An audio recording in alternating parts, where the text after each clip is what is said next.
Sachi, Handke, product coordinator, Disney Wyatt Winter, executive producer, Guardians of the Galaxy, Cosmic Design, Beth Clapperton, creative director, Avengers Campus, Bushore, Marvel Studios Vice President, Franchise Creative and Marketing, and Scot, Portfolio Creative Executive.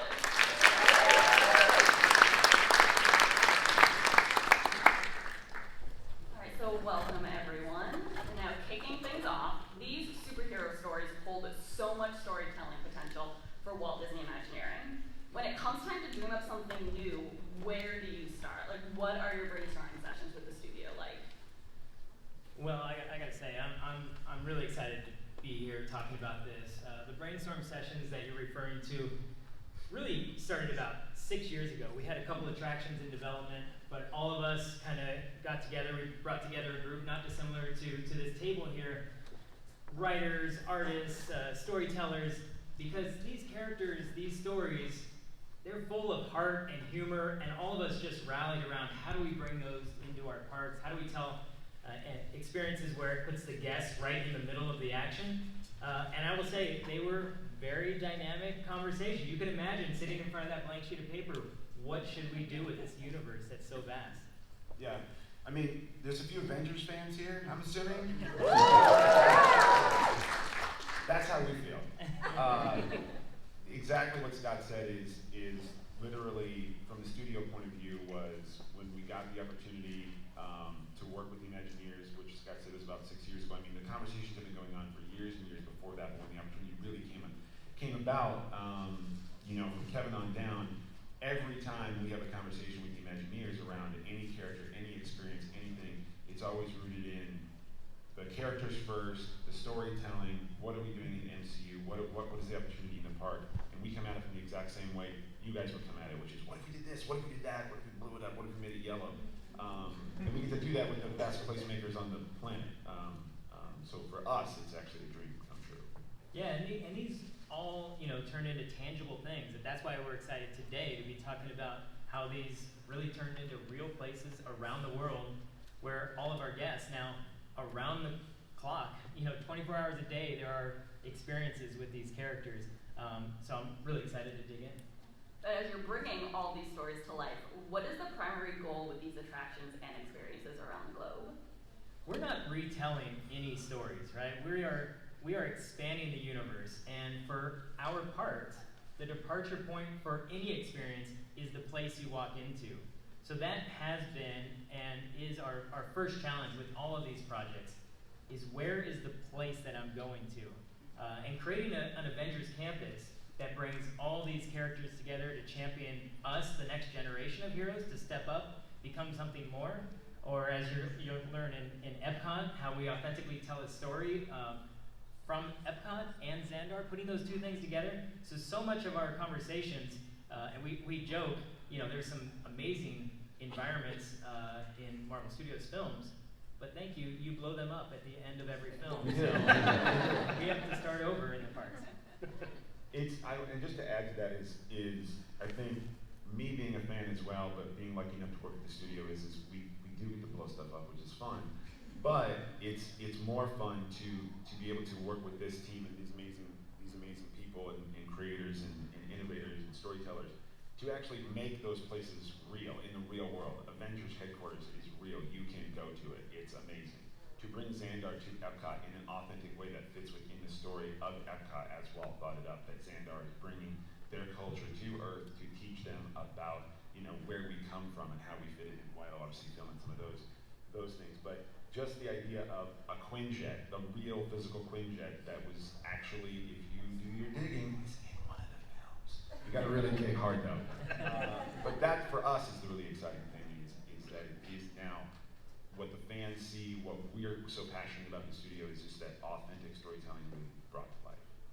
And speaking of bringing these things to life, there is nothing cooler than actually getting to meet some of these characters, both heroes and villains, in the park. Because how many of us watched Loki and then went the next day and actually met Loki in the park? Now, Michael, what has it been like producing these interactions for you Well, that's been the incredible thing from when we opened the campus in California. Was our dedication was we wanted to make sure we could meet our favorite heroes, see them do awesome things, and then train alongside them. Those were always our driving focus.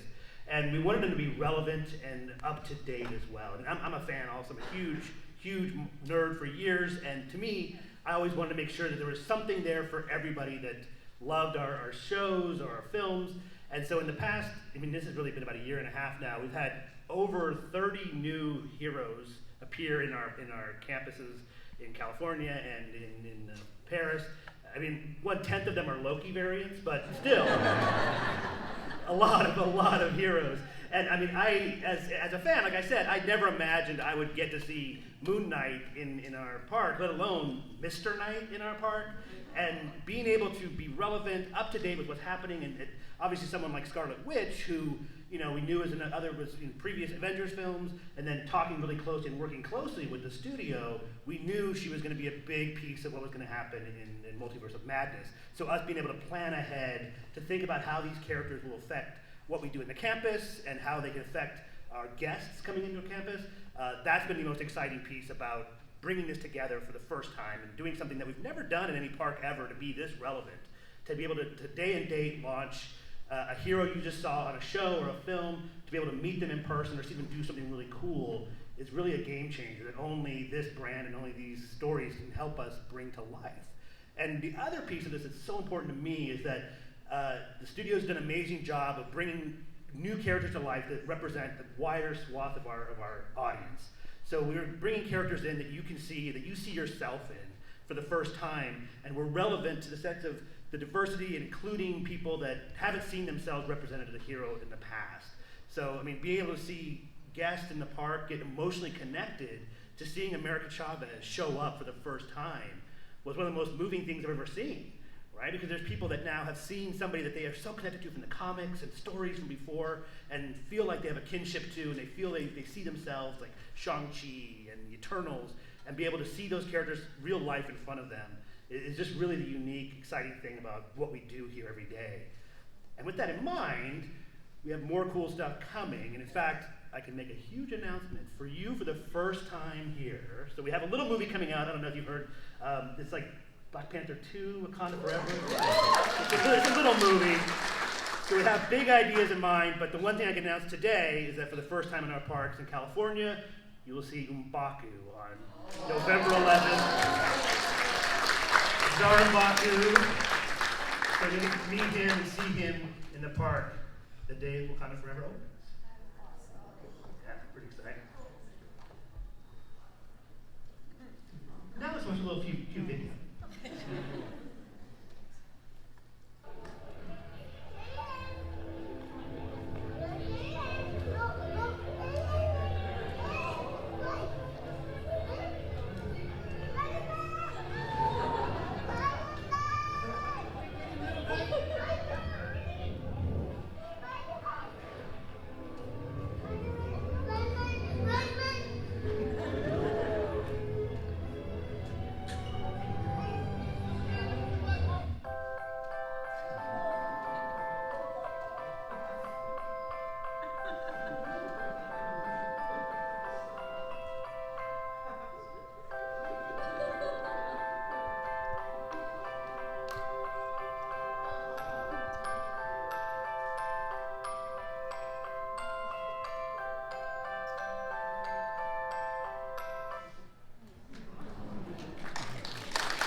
I just want to give a shout out to Mike and the team for everything they do, because just bringing M'Baku to the parks is a huge undertaking, and knowing how hard it is, and the amount of work and the amount of Imagineering and amazingness.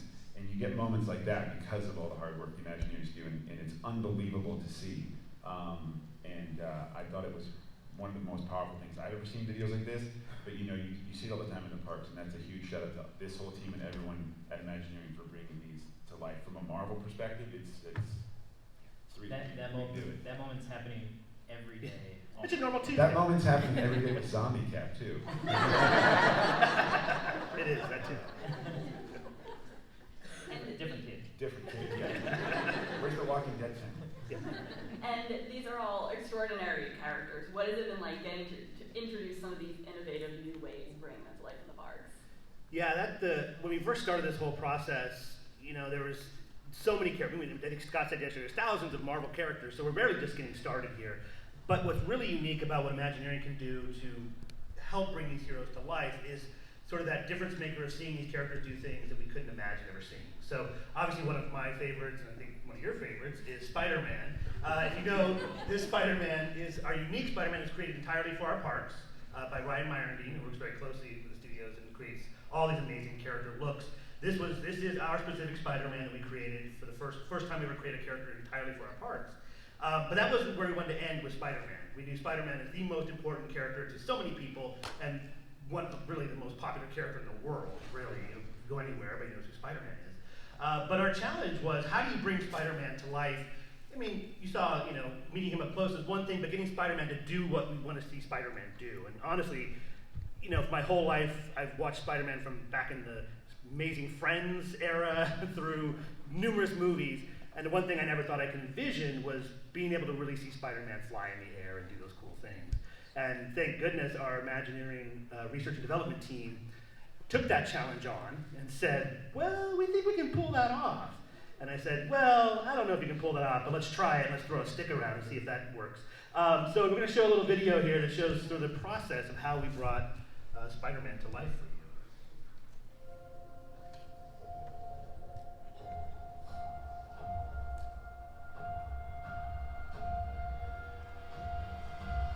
It really wasn't a stick. It wasn't one.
Pun totally intended. It really is one of the most amazing things I have ever seen. The first time I ever saw him fly, I did say something that was very non-Disney appropriate.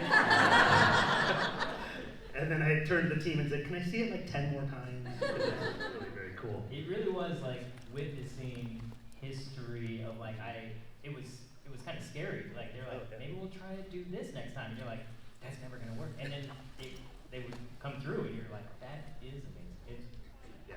It's astounding, and as the team continues and the studio continues to make really incredible things on the screen and our TVs, we're going to keep pushing ourselves to make amazing things for us in parks.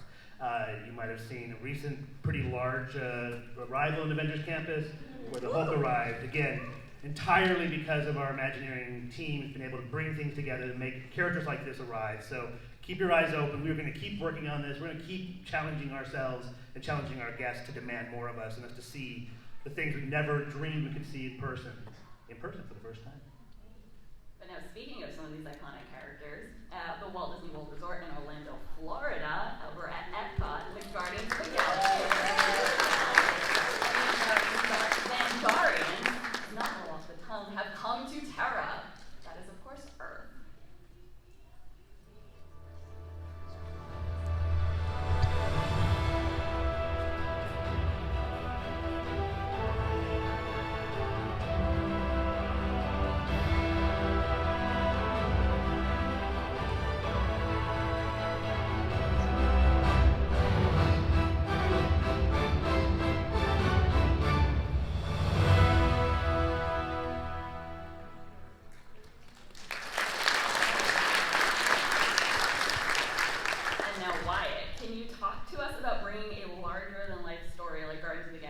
Cosmic Rewind to life and placing it in a park currently undergoing a massive transformation? Yeah, so it sounds like maybe some of the people in this audience have been able to experience it based on reaction. I think so far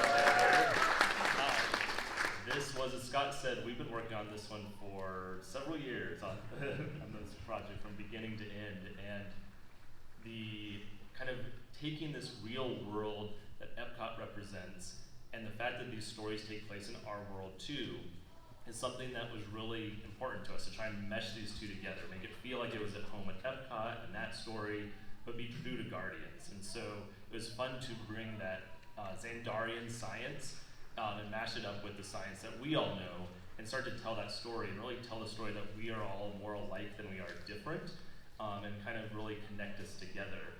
And this attraction, as you said, it's bigger than life. It is massive. And I don't think you quite can appreciate the size of it until you see it in person. And the Galaxarian that you see up on the screen here, all of the gallery and experiences before you even get on the coaster portion is an attraction on its own. And so I think that was a fun thing for all of us to kind of develop and work together on. And so really all of that, getting you to build that excitement, to then join the Guardians on that adventure on a whole new ride system.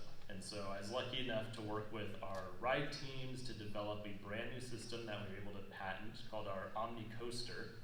And so we can now turn and kind of rotate you into the action. So besides telling an all new story, whole new ride system.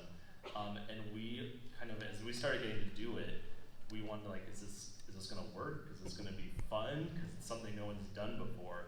And once we started riding it, we couldn't describe it. It was like you can't describe it, you can't tell what it is until you're on it. It's like being in a movie theater going 60 miles an hour.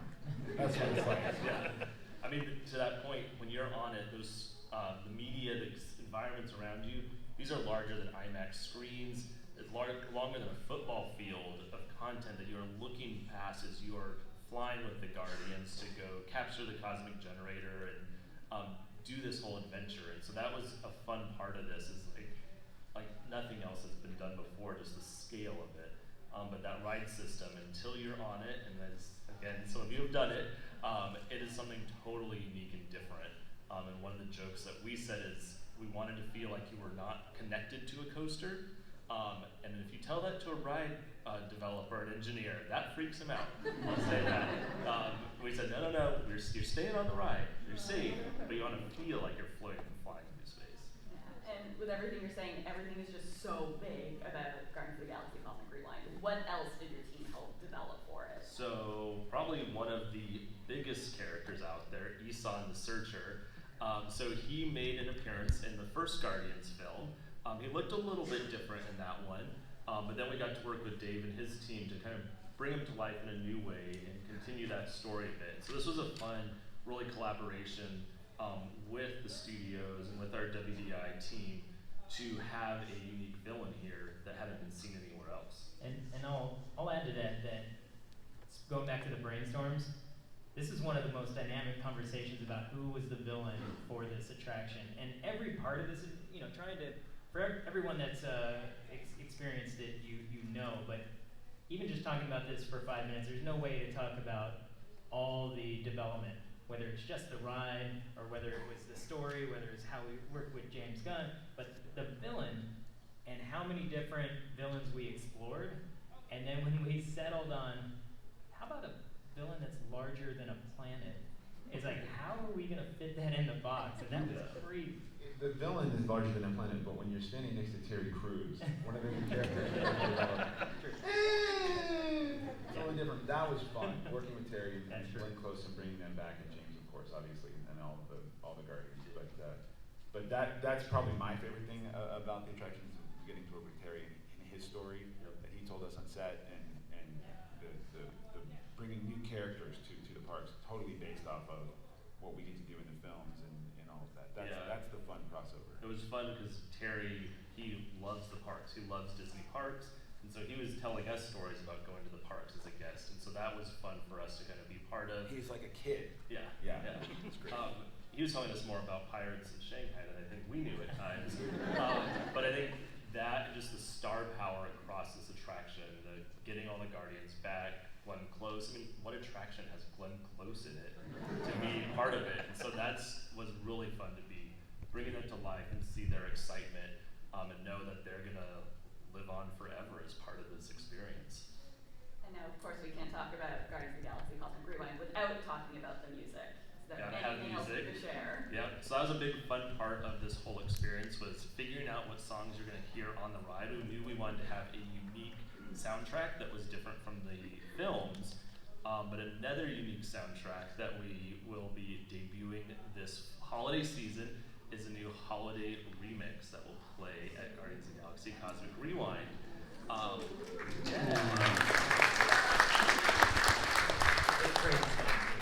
So this is a all-new, unique kind of mashup song, taking a lot of your favorite holiday songs that we all know and love, creating a new song and mix with it. We even, our Imagineers, were able to do some custom lyrics for it. And so you're gonna hear some fun stuff with it, and this song will be the song that you hear during the holiday season at Epcot this year. So it'll be fun. It's a lot of fun. And so I think we got to test it and play with it during our integration earlier this year. And it's a nice little It's early Christmas for us. Yeah. Yes, exactly. Yep. So yeah, you'll have to come back down and hear it this winter. And now so many of these experiences and attractions happen over a very short amount of time. But when it comes to Disney Cruise Line guests, you have several days to connect and interact with passengers. Sachi, how does your team design for that kind of experience in interacting with guests on the cruise?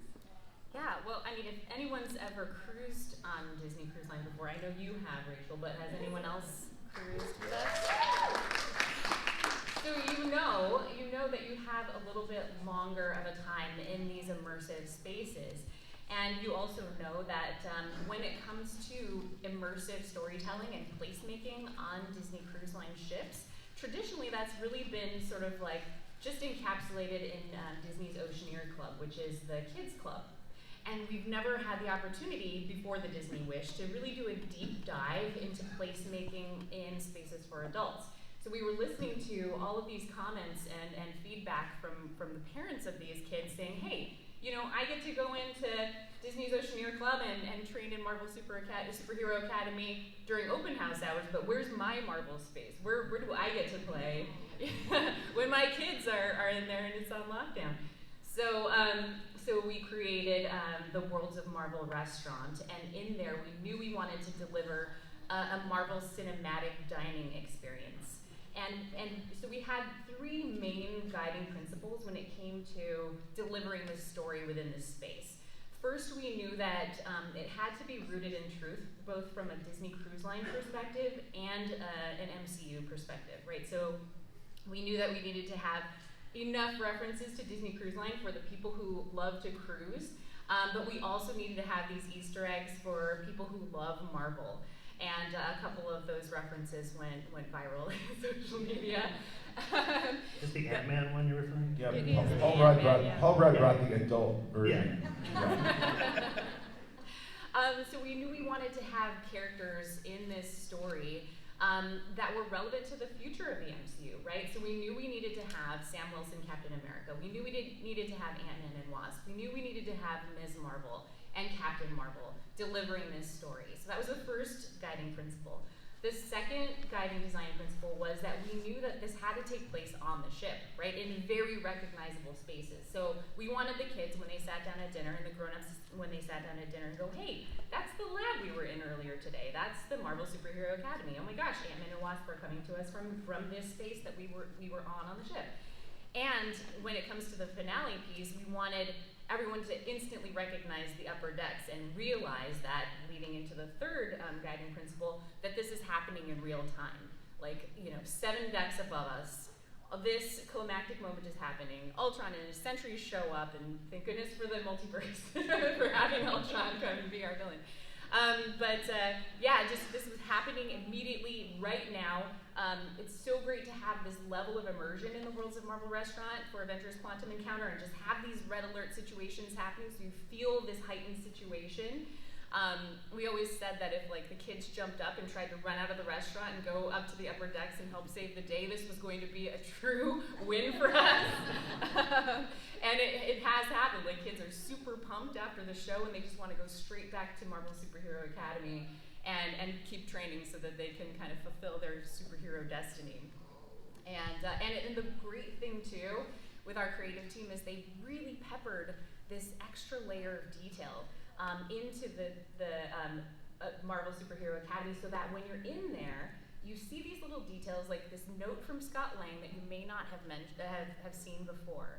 And he's like scribbled something on there and he calls that back like in the Avengers Quantum Encounter show. So there's a lot of, sort of cross back and forth between these two distinct but very connected spaces. And so, I mean, we really have to thank, our working relationship with Scott and Dave for these kinds of details because, they fly at 10,000 feet and of course we're siloed off in our project. And they're like, hey, maybe just, maybe make mention of this thing and it'll make sense later. And it totally does. It pays off in a big way. But while you're on the cruise, another element is Marvel Day at Sea, of course. Michael, can you tell us about how it's continued to evolve over time? Yeah, if you haven't been on a cruise ship for Marvel Day at Sea, talk about like everything you want as a fan happening in one single day. I mean, you have amazing cruise where you get to go to the Caribbean for a few days, but on Marvel Day at Sea, it really is literally a Marvel Day where you wake up and that whole day is full of superhero incredibleness. And we've now allowed ourselves to really bring that expectation we all have of seeing cool heroic action, meeting all these heroes, and I can make another big announcement that we are going to bring that back next year, but we're going bigger. We're going to be on the Disney Dream, which is a much bigger ship. So imagine it's going to be a much bigger thing, a ton more heroes. We're going to ramp up our engagements that you've seen. Our upper deck show is going to bring on some new heroes and some new activations. So it's going to be pretty exciting to see. I mean, I have to say, I think I was one of at least 100 of the comments that were, when do I get to do something cool in the Oceanarium Club? So I'm glad that's happening as well. But yeah, it's a must-do, I think, for somebody who's a fan to be able to spend that time relaxing, but then having a really amazing superhero day. Now, considering the Avengers are part of a much bigger world, is it true that some of these experiences and attractions are actually connected to each other? So that's it's such a simple thing to talk about, especially in this room and at Comic-Con, saying that these stories are interconnected. Of course they are. But this really is a first for Disney parks. And that's what was great is when we were brainstorming, like I said, we had the Iron Man experience in Hong Kong under development, Mission Breakout, Guardians of the Galaxy Mission Breakout in development. But we were all just talking, there's got to be something more. There's got to be, and that's why we formed this global portfolio of projects, because we wanted to tell a story that was bigger than any one attraction, any one land, and tell this global interconnected story. And I will tell you, it was not an easy thing to do, because there was a lot of like, why does someone care if they're in Hong Kong about what's going on in Paris? But what we found is these all added up to you becoming a part of this bigger universe, and these interconnected, just like Sachi was saying, those threads that weave it all together are really fun, and they become something that is such a momentum for the team to rally behind. And all of us, every location that's represented up here, and all the teams that make these projects happen would feed off of that energy of what another project was doing, and the total sum was something much more than any one attraction. Do you want to add to that, Dave? We like interconnected stories at Marvel. I mean, it is obvious to what Scott said that hey, let's make them interconnected, and that's always the goal, and the fun of it from the studio perspective is who's going to show up and why, or when, or what does that mean for the future, and so on and so forth. And obviously, it's a little bit different when the story is literally set in concrete to make constant changes. But I think the fun of it is the ability we found within doing a lot of these big media shows within parks is the ability that you can update media, you can change things out, you can have alternate takes. We have I think for Sachi, we have an alternate take No. You should talk about it. Wait, hold on. Can I talk about it? I'm actually literally thinking live right now. Yeah, we can say it. Well, the alternate take that we got, so we were shooting with Iman, Miss Marvel. Obviously, they haven't met yet. There's a movie coming out where there's some pretty cool, powerful women that are doing some pretty cool, powerful stuff. And we knew that was coming, and so we thought, okay, well, if she hasn't met Carol yet, what would it be like to have an alternate take?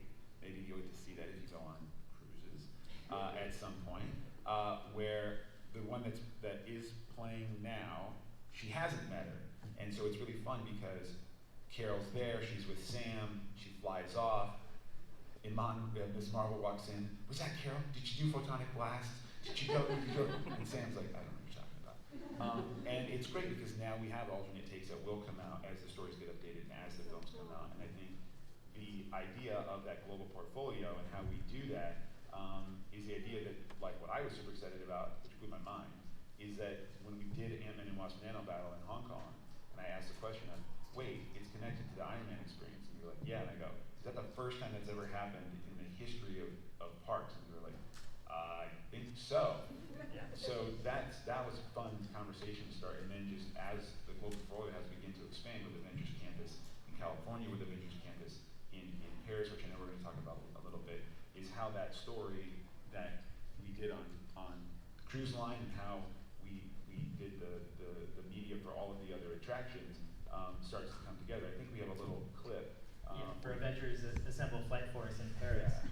So this is media from that attraction, and I know Beth and Scot are going to do this in a little bit here, but the idea of this roll call idea where Iron Man is looking for heroes, and that is from the Cruise Line show, right? So that's the battle that's going on the Cruise Line. There's Miss Marvel doing her thing, right? And so he's looking for heroes. So he's scrolling through all the adventures that are going on. Where's Hope? Where's Scott? Oh, they're in Hong Kong. They can't deal with it. Where's Carol? And at the end of that Cruise Line show, when Carol flies off right after not meeting Miss Marvel, she says, I gotta go deal with some Kree missiles, which is this attraction. So if you were to do them all, the stories actually connect in a really cool way. We just hope that as Avengers Campus hopefully expands in the future globally and we get to do more attractions, those stories become more and more and more and more and more connected to the films and to what's on Disney Plus and the other theme parks. And so it's really exciting. Yeah, and this is what you just saw is the mission briefing for Avengers Assemble Flight Force. But that story of Tony looking for other Avengers, everyone's tied up. Everyone's in different attractions with their storylines, and that was really fun to play with. And because that's when all of a sudden, the focus turns to our guests, and we need to step up. So. And now we've got a new addition to the Global Avengers Initiative with the recent opening of Avengers Campus at Walt Disney Studios Park at Disneyland Paris. Beth, how excited are you to finally see it open to guests? What are some of the prominent elements of the land you're excited to have brought to life with your team? I'm so excited. Like these guys said, it's kind of easy to blow stuff up, but it takes a lot longer to build it. It takes years and years, right? And some of it's not always glorious. You're in the mud and there's loud noises and things go wrong. And it takes about 4 years for us to come up with something like this. Hundreds of thousands of hours of collaboration with all of the artisans who are building it, the studios in terms of developing what's going to happen there. But what joy when we get to the end of that trip and there's this campus, where we can invite you in and it's a real place because we're going to, train you and recruit you as the next generation of heroes. So super gratifying to have made that trip. And as these guys have said, the campus is a place, where we're going to discover the next generation of heroes. It's a global initiative that Tony Stark had set up. There's one in California already. This one in Paris has got a similar an idea, but it's got some unique qualities that we were able to have fun with when we were developing it. And up on the screen here, what you're looking at is the Avengers headquarters in the Paris campus. And we were able to have fun with developing Friday, who I'm sure most of you know. We took her out of the suit and we put her at the heart of the campus, and she connects us to the other global campuses and the other universes, and she monitors what's coming and going. So that was a really interesting development for us, a giant technical, sophisticated system as well. So we were out there in the month of January, which is very cold in France in January. So programming this, you remember? Oh, I remember. And, you know, the interesting thing as you're telling about the thousands of hours and decisions and all these things and being in the mud, you know, we're living in that fantasy world in our minds and concept art and story development, and then we're living on campus in construction, but it's not finished. So not everyone's seen everything all come together, and so day after day we see these small details add up to something that is incredible at the end. Yeah. But as soon as it's all together, we get kicked out. We got to go wait in line just with everyone else. It seems I know it's like not fair. we're living it in campus, but yeah, no, we're excited to finally bring everyone when these projects are ready. But it's But we get such the a build joy. up, and we get to have some moments that we get to share as, you know, like insiders, because, you know, when we brought that Quinjet in, right, that Quinjet, we flew it in. Again, it was January, it was cold again, you know, we went out there, and we landed it on the Quinpad. And that was a moment where we went from being in the mud and the construction site, and it started to become this campus. And so we could see where we were headed. So very exciting to be part of that long journey. So one of the other things that we were to develop, as Scott mentioned earlier, was the Avengers Assemble Flight Force, which takes place in the Avengers headquarters here. And this is a high-speed, thrilling coaster where Iron Man and Captain Marvel get to team up. Now that was fun for us because, again, have we seen them play together? Not really. So we know they're both strong characters and they both have quite inflated egos. So we were able to have quite a lot of fun in the way that they would interact and, you know, the way they would play together. And I think we have a clip that takes you through this experience.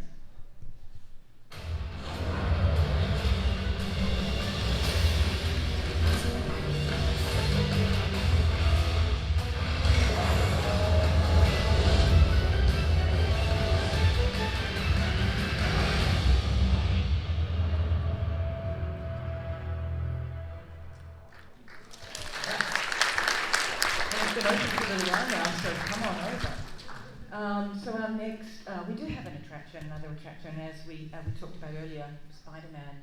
You know, he's so popular, we have to make sure that we give him plenty of space. And we have the Spider-Man web attraction, which, you know, is an opportunity for us to sling webs like Spider-Man. We use this invisible, innovative technology, but really what it is, you know, enables us to do is have fun, make some points, and a good family attraction, quite exciting and quite exhausting actually. You know, it's quite long when you go around slinging webs all the time. So I think we also have a video of what that experience is. Before that, but just real quick, the other backstory, I know we've talked about this a lot, and I see some people wearing web tech shirts and stuff like that. But creating a story and an attraction around Spider-Man is not just about celebrating Spider-Man, but it's putting him authentically in our world. He's a teenager. Why would he have his own building? Why would he have his own? So we created this organization for the parks, WEB, the Worldwide Engineering Brigade, and that became this really fun play space for us to, you know, walk. So many of the designs look like we were walking through the halls of R&D, but it's all these brilliant, you know, web tech kids that are inventing the technology for the next generation of heroes. So I'm sure some of you may have already been slinging webs in Avengers Campus, but we'll play this video to remind everyone.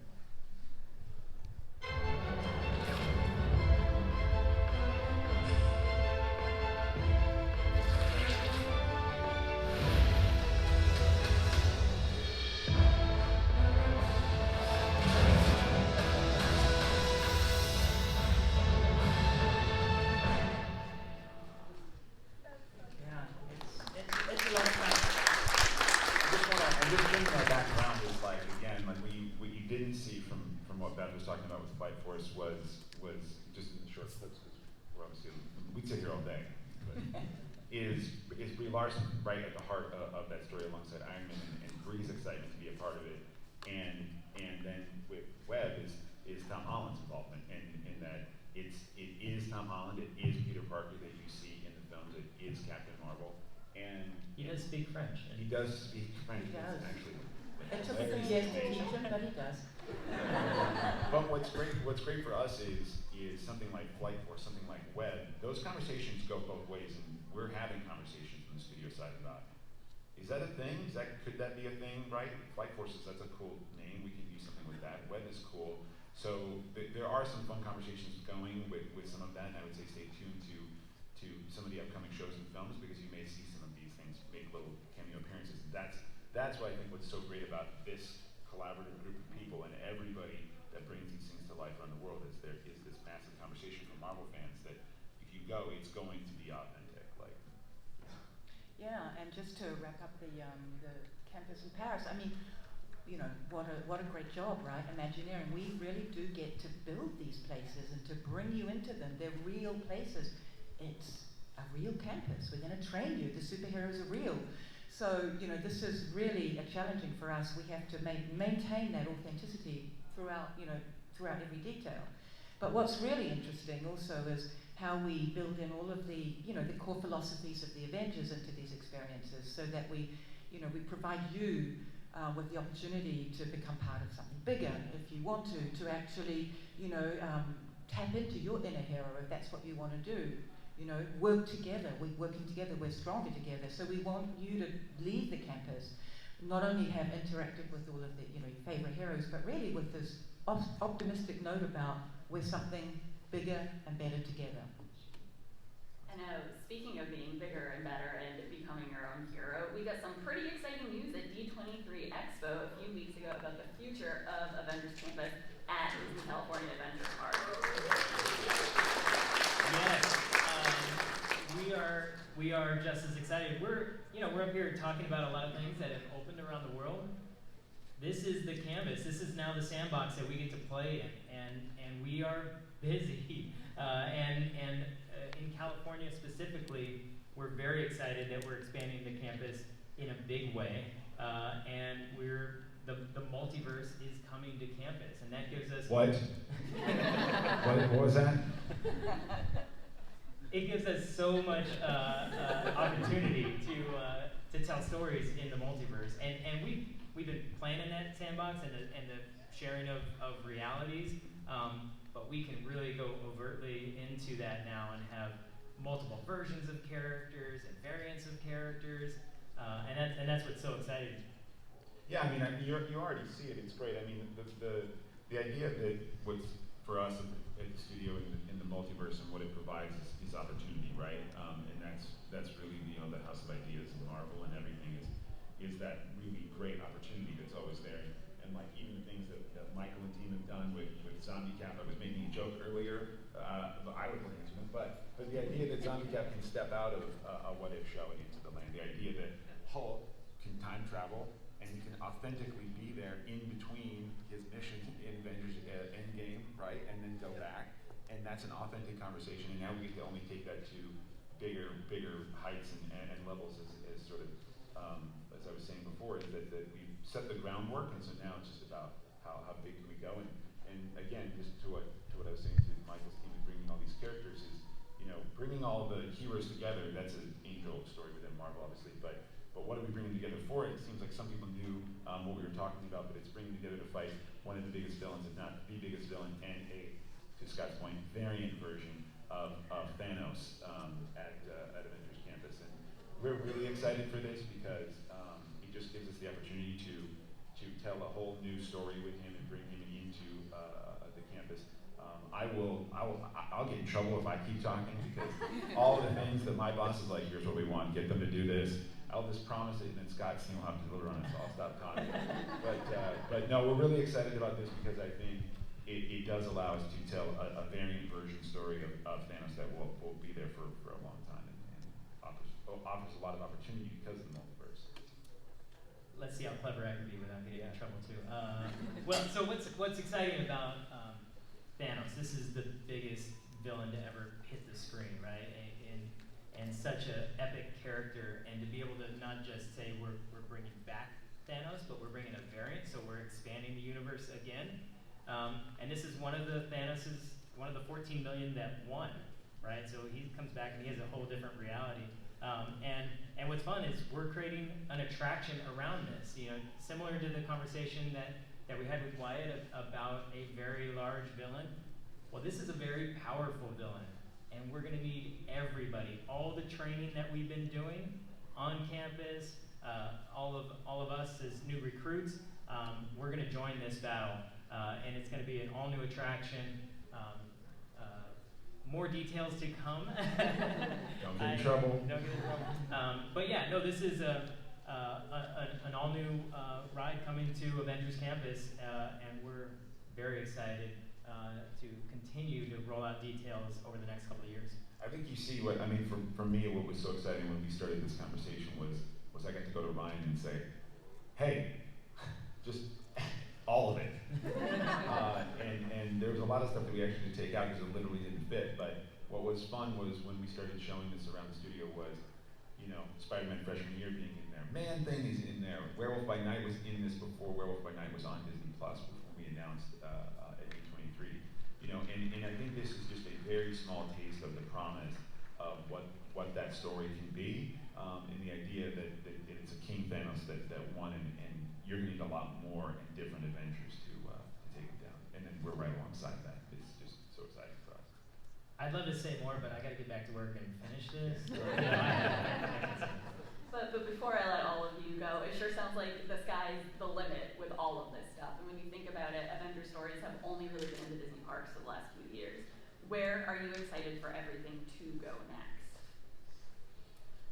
I mean, I think we could probably all give some color to this question, but not only the multiverse obviously is a great story thread for us to pull on, but really it comes down to that heart, that emotion. When we watch these films, we identify with those characters because we see ourselves, we see their flaws, we see they're relatable and extraordinary.